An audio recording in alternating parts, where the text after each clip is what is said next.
There are approximately 55 million shipping containers circulating the globe right now. You have seen them stacked at ports, loaded onto trucks, sitting in rail yards. They are so ubiquitous, so boring, so deliberately anonymous that your brain has learned to ignore them. That is exactly the point, because right now, somewhere in that ocean of identical steel boxes, there are containers that are not carrying furniture, electronics, or sneakers. They are carrying missiles. The most unsettling part is not that the military put them there, it is that you would never know. To understand why a missile ends up inside a shipping container, you have to understand a very old military problem. Visibility kills. The moment an enemy can see your weapons platform, whether it is a warship, a missile battery, or an airfield, it becomes a target. Modern surveillance has made this problem dramatically worse. In the 1980s, hiding a military asset meant putting it in a jungle or burying it underground. Today, commercial satellites operated by private companies photograph virtually every inch of the Earth's surface every 24 hours. Intelligence agencies, hedge funds, and journalists can all pull up imagery of a military installation before the concrete is dry. So the Pentagon and its adversaries started asking a different question. What if the weapon did not look like a weapon at all? What if it looked like the most common object in the world?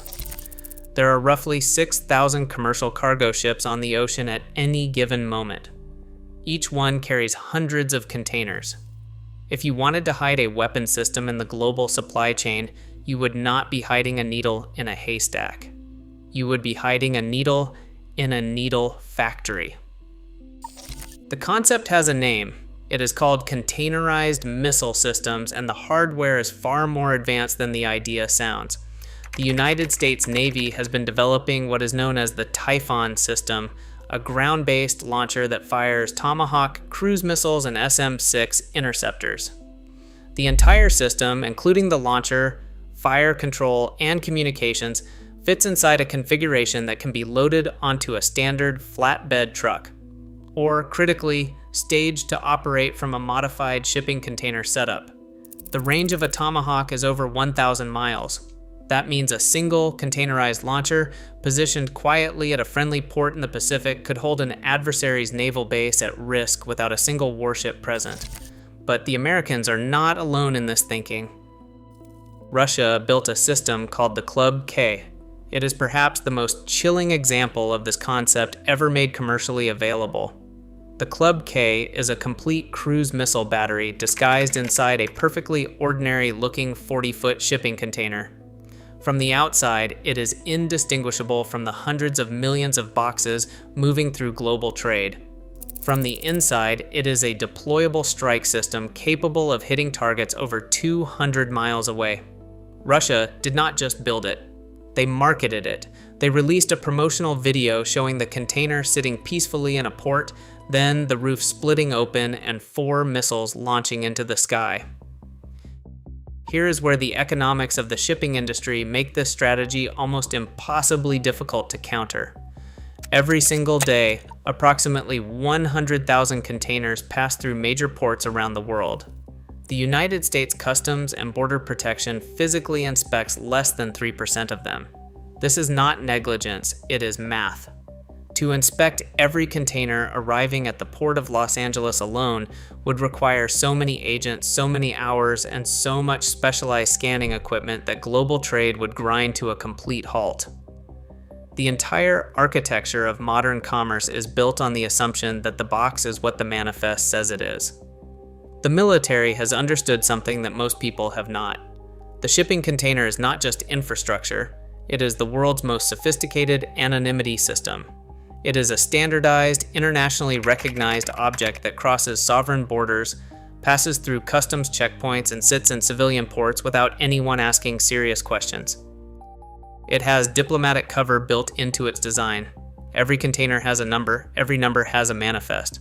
But a manifest is just a piece of paper, and paper can be forged. The United States is not the only country that has read this playbook. China has been developing its own containerized anti-ship missile systems, designed specifically to threaten carrier strike groups in the South China Sea. The logic is elegant and terrifying. Instead of building a fleet of warships to challenge American naval dominance, which would take decades and cost hundreds of billions, you simply distribute your strike capability across the commercial shipping network that America itself depends on. Iran has experimented with similar concepts, fitting rocket systems onto civilian vessels in the Persian Gulf. North Korea has mounted anti-ship missiles on modified cargo ships. What began as a niche military concept has become a quiet arms race conducted entirely inside the world's commercial supply chain. And unlike a nuclear submarine or an aircraft carrier, these systems leave almost no financial signature. A containerized missile battery costs a fraction of a warship. It requires no dedicated crew on a flag naval vessel. It can be repositioned anywhere a cargo ship can go, which is everywhere. This is where the story stops being about military strategy and starts being about something much closer to home. Every major city with a coastline has a port. That port processes thousands of containers every single week. And the physical security model protecting those ports was designed to stop smugglers and drug traffickers, not state-sponsored weapon systems disguised as commercial freight.